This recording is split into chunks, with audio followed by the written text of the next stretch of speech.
could do is to try to break up 11 million people and send them home. Bill Clinton holds a rally in Las Vegas in place of his wife. What he had to say about the mindset of Trump voters, the economy, and Trump's wall. It will fix the problem for customers who had already gone solar. And a potential end of the rooftop solar stalemate. The agreement reached and what still needs to be addressed. It'll be one of the largest, maybe the largest public project that the state's had. An NFL stadium deal is struck. I'll break down some of the particulars and what happens next. From 8 News Now, this is Politics Now with Steve Sebelius and Patrick Walker. Well, when Hillary Clinton couldn't make it to Las Vegas, former President Bill Clinton filled in for his wife during a campaign rally this week. Thanks for joining us. I'm Patrick Walker. And I'm Steve Sebelius. Hillary Clinton had to skip a scheduled rally at the College of Southern Nevada's Cheyenne campus while she recovered from pneumonia at her home in New York. Clinton said she's on the mend, but he erroneously said his wife only had the flu. Yeah, Clinton portrayed the election as a choice between someone who has served and someone appealing to a sense of, quote, road rage in the country. I think you should choose answers, not anger. I think you should choose empowerment and responsibility over resentment. And I think you should choose bridges over walls. I think you should put America back in the tomorrow business. All right, Steve, lots of people voting out of anger. I think we've talked about this many, many times before during this election. Polls seem to show the race continually tightening now. It's been very close this week. What do you make out of that? Well, you know, I think this is obviously a unique election. It's an election unlike any other that we've had. There is a lot of anger that's a part of it. What surprised me, I think, about Clinton's response was that it was very conventional. It's something he had said before in past elections about thinking about tomorrow, think about what's best for the country. But when people are in that road rage mindset, you know, they don't want to stop and pull over and take a deep breath. You know, they want revenge. And so I think it's entirely possible that people have stopped thinking about tomorrow. And so I think the Hillary Clinton campaign is going to have to deal with that. Well, another thing that Clinton continued to talk about was immigration, saying Trump's proposals are misguided. Listen.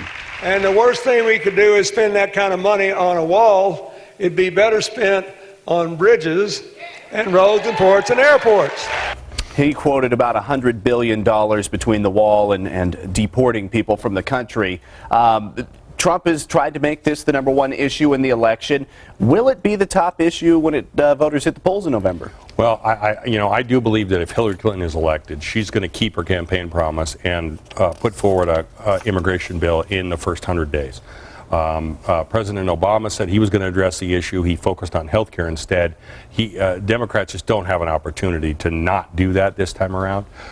So the real question, though, is going to be what realistic chance will that have to pass?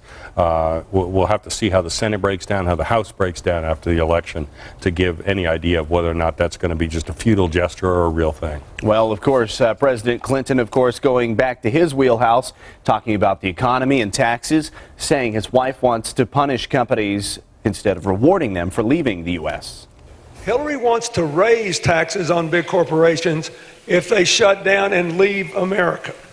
But if they spend more money, wait a minute, they spend more money to train their own people, give them internships, help them go to schools like this one, and sharing their profits, she wants to lower their taxes. Well, one of the reasons Trump voters give when you ask them for choosing him, they say he's better with the economy because, of course, he is a businessman. So who's winning this argument? Well, I think, you know, generically, Democrats get better grades for handling the economy than Republicans in general. There's been a lot of questions raised about Trump's acumen as a businessman, whether or not he really is as savvy as people think. Now there's questions about his foundation as well. So I think those questions are kind of eating into that lead, and so it may end up being a wash. Well, as we talk about the presidential race, of course, no race would be complete without having protesters outside any demonstration. And the ones here said they are unhappy with how this country is being run outside the Clinton rally. Right now, no.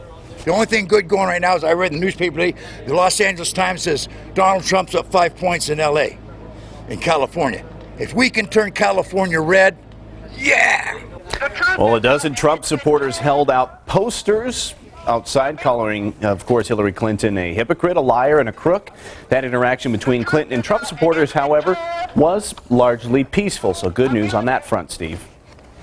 Well, let's talk a little bit more about Clinton's health. The public didn't learn she had a problem at all until Sunday, when Clinton left a September 11th memorial early and had to be helped to her vehicle by members of her Secret Service detail.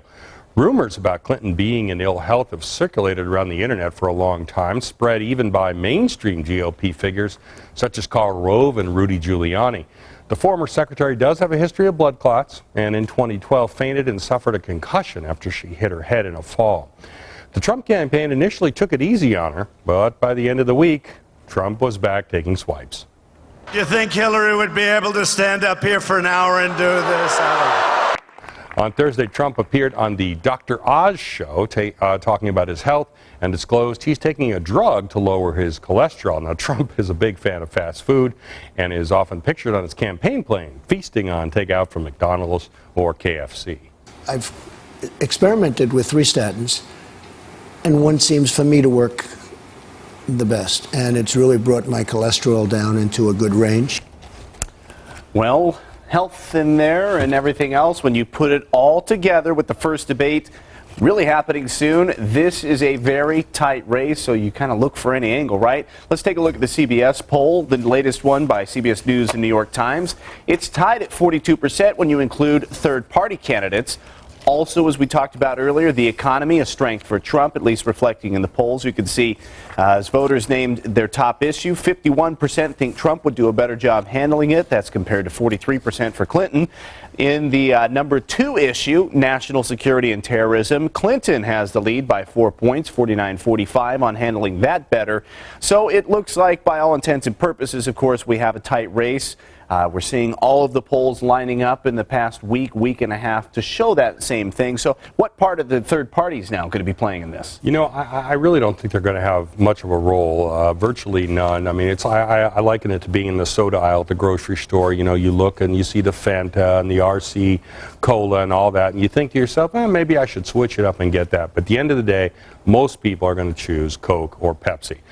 So if anything, I think probably Gary Johnson stands a chance of getting more votes, and those votes would be votes that would normally go to Donald Trump. Hey, Coke and Pepsi, red and blue. That's right. Hey, absolutely. no coincidence there. Absolutely. All right, switching it up a little bit now to solar. Customers could see some welcome news if the Public Utilities Commission approves a settlement between NV Energy and Solar City.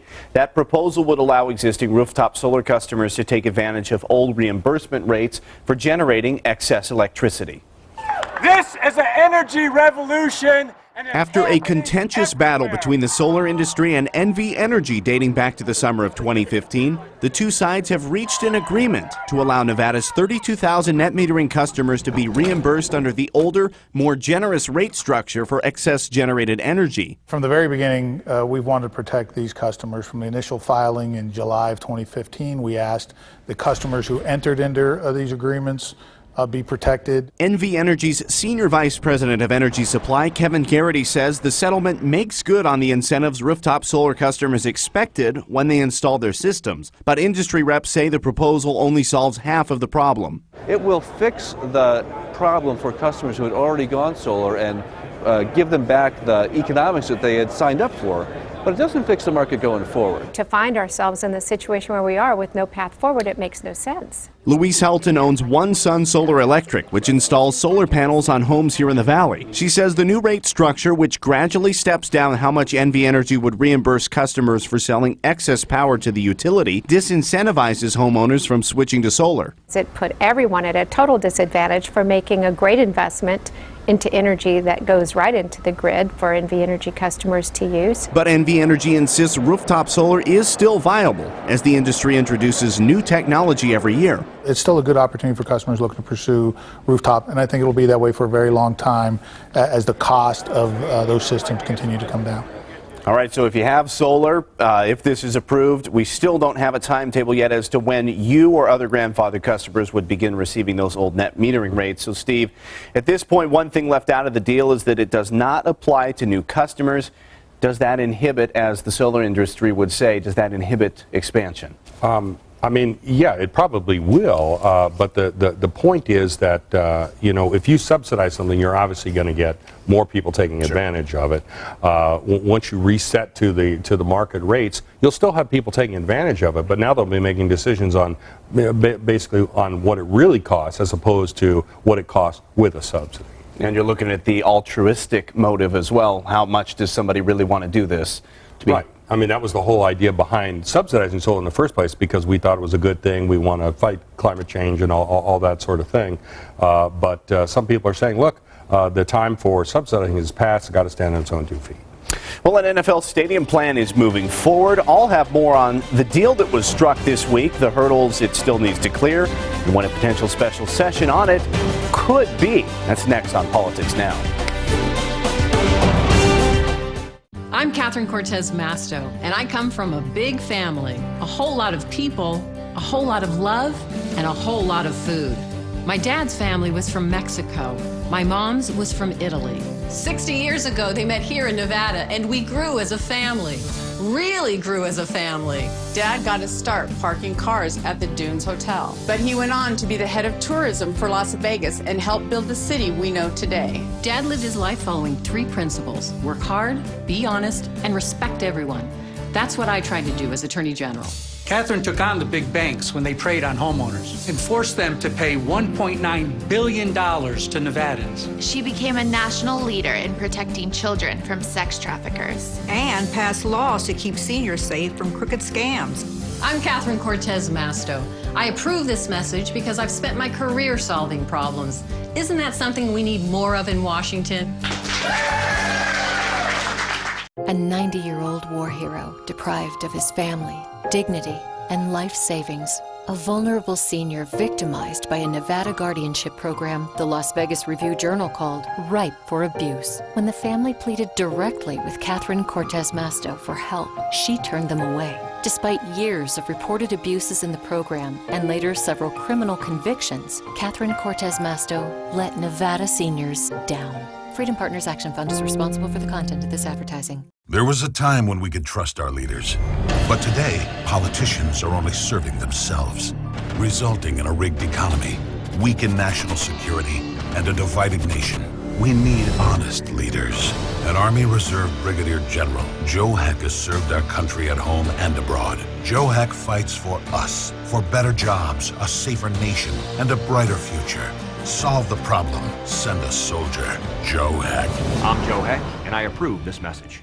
Welcome back to Politics Now.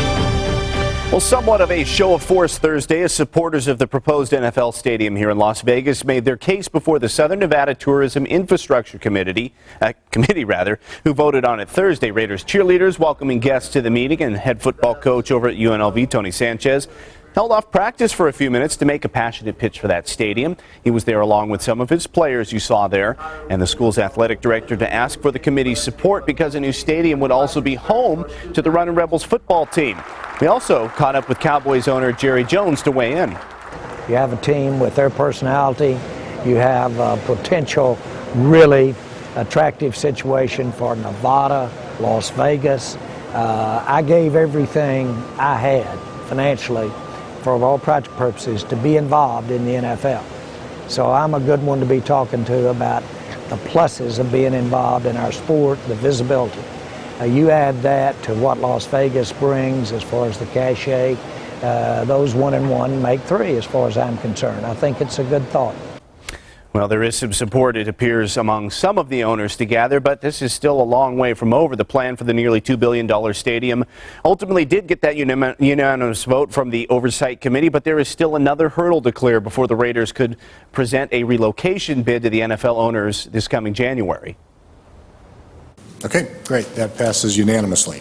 It didn't take long for word of the Southern Nevada Tourism Infrastructure Committee's decision to reach construction workers tailgating outside the meeting. It's really wonderful. That's a lot of work for a lot of laborers and a lot of work for the whole city. Committee members unanimously approved the bill language that is headed for Governor Brian Sandoval's desk. But a special session is still needed to approve the framework that will allow the $1.9 billion NFL stadium to be built with $750 million in public funding, which will come from a new room tax. When do you need to have a special session happen by to try to get it by for the owners this year? That is going to be up to the governor. We've always made it clear that if we go after the election, it makes it more difficult. Much of the debate in recent weeks has centered around financing, and County Commissioner Chris Giuliani, who is against publicly funding the stadium, expressed concerns about who's on the hook for the bonds that will be issued to pay for construction. Revenue bonds really make better sense if you're going to do it versus GO bonds. Why you're dumping it on the county instead of at the state level is very frustrating to some of us on the county commission. I can't support using a GO bond for this if we're not covering the taxpayer liability. Along those lines, County Commission Chairman Steve Sisolak raised several objections in recent weeks regarding whether or not taxpayers would be protected if the project went under. Thursday, he voted yes on the project. Are you confident that the taxpayer here in Clark County will not be on the hook? I'm absolutely confident. I mean, we got enough reserves. I upped the reserve debt service fund to 2 years, so there's going to be adequate reserves. Well, it was an interesting final day before they got this thing voted on. Months of negotiations literally happened right up until the Thursday vote, but all 11 members, as we mentioned, did throw their support behind the project.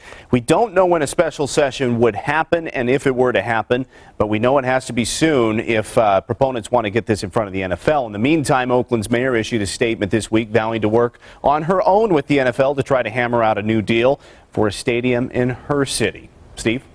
Thanks, Patrick. Well, attack ads galore in a heated Senate race. I'll put an ad attacking Catherine Cortez Masto over rape kits to the test next.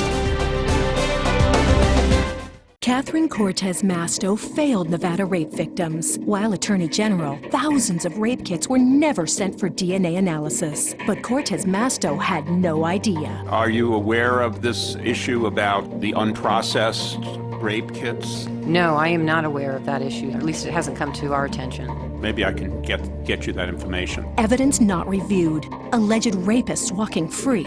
Unacceptable. Senate Leadership Fund is responsible for the content of this advertising.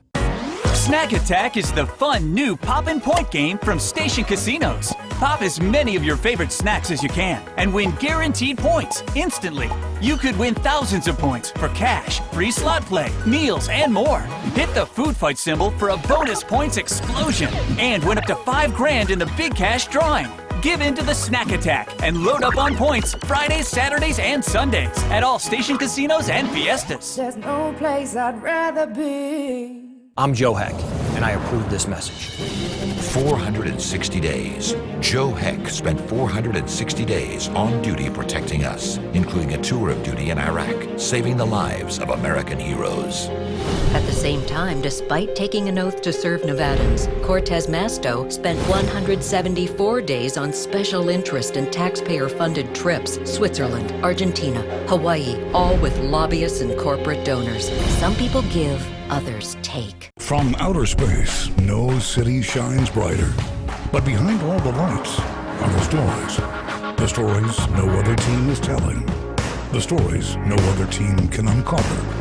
The stories no other team will touch. Every reporter, every day, bringing you the side of Las Vegas everyone else overlooks. 8 News Now, today and every day. We are the Valley's news leader. Headlines are everywhere. Journalism isn't. That's why 8 News Now is committed to digging deeper, because there's always more to the story than the headline. It's what makes 8 News Now the Valley's news leader.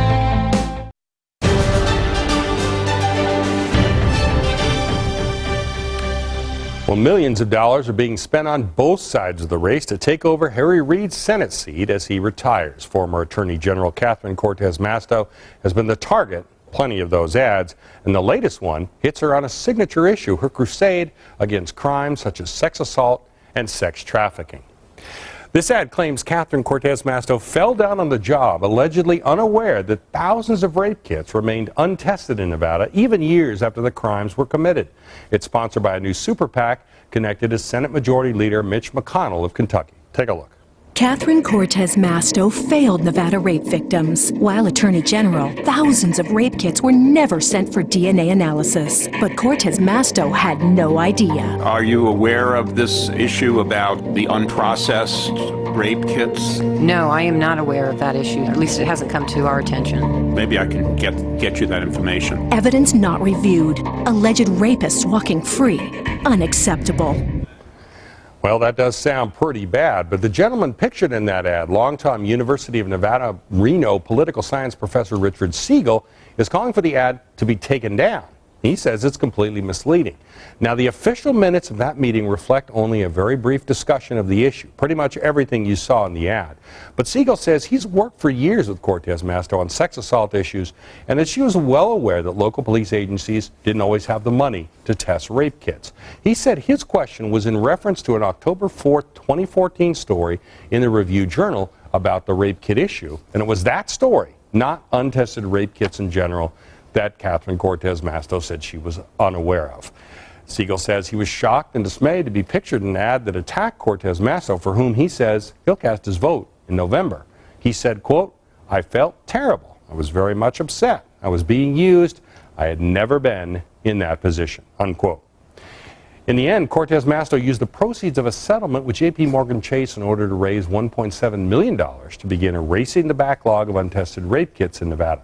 Siegel says that, contrary to this ad, Cortez Masto was completely successful in helping to resolve the issue. Now, clearly, ads such as this one have the Cortez Masto campaign concerned.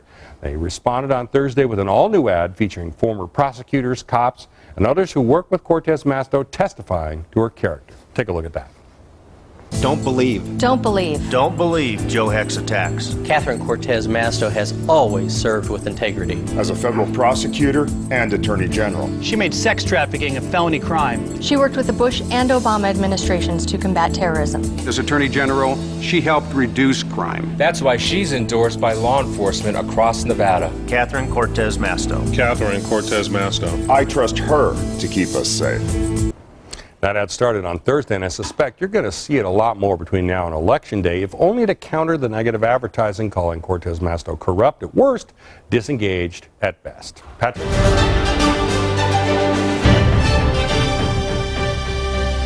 Well, one for sure debate will be the presidential one here in Las Vegas in a month. It will be over at the Thomas and Mack and is a learning opportunity for students at UNLV. Classes are being created with debate election elements, and it is a way for them to be more involved and engaged in the political process.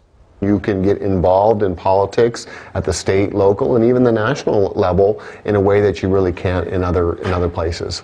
The LVCVA says the debate has already had $40 million in economic impact here on Southern Nevada.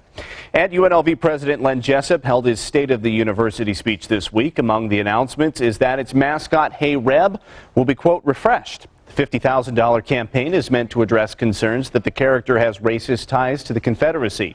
Complaints have emerged for decades, but a study last year by UNLV's chief diversity officer said those arguments were fueled by mythology and general misinformation. All right, Steve, so let's talk about the presidential debate coming up. What is that going to mean for the city here? Well, you mentioned the financial impact, so that's one big part of it. But this is going to be great for UNLV in particular. Thousands of journalists from across the country, across the world, really, visiting town. Will also be at the center of millions of media impressions. You know, no TV crew can come to Las Vegas without advertising the Strip in our #1 industry. So I think it's going to be terrific for Las Vegas and also for UNLV and the students of UNLV who get to participate and some of them even attend the debate. Yeah, very special time to be there. Now, we mentioned earlier that the race was tight.